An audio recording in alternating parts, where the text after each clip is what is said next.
Hi friends, welcome to Nice Academy. Today wonderful concept discussion చేద్దాం.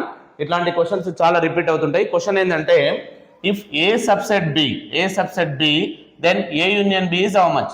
ఏ subset B అయితే A union B value ఎంత అని అడుగుతున్నాడు. ఇప్పుడు సబ్సెట్ అంటే ఏంది? ఏ సెట్ లో for example A is equal to 1, 2, 3. ఓకేనా?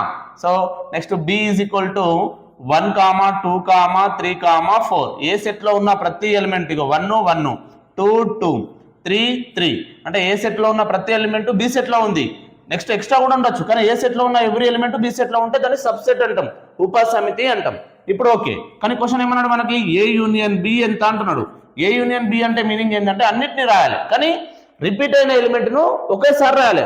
రైట్, ఇక్కడ 1 వచ్చింది, 1, 2 ఎన్నిసార్లు రిపీట్ అయినా 2 ఒకేసారి రాయాలి. 3 అనేది 2 టైమ్స్ రిపీట్ అయింది, అయినా ఒకేసారి రాయాలి. నెక్స్ట్ రిమైనింగ్ ఎంత? 4. కాబట్టి ఏ యూనియన్ బి ఏమొచ్చింది మనకు చూడండి. A union B is equal to 1, 2, 3, 4. 1, 2, 3, 4 అనేది ఏ సెట్? B set. కాబట్టి ఏ యూనియన్ బి ఏమవుతుంది అనమాట మనకి? బి అవుతుంది. So answer 2, B option is the correct answer. Okay, answer 2 correct. కానీ ఇట్లానే అడిగాడు, A union B is equal to ఏమవుతుందంటే బి అవుతుంది. అదే ఏ ఇంటర్సెక్షన్ బి ఏమవుతుంది అంటే ఏ అవుతుంది. ఏ మైనస్ బి అడుగుతాడు ఎగ్జామ్ లో, అప్పుడు ఎంటీ సెట్ అవుతుంది.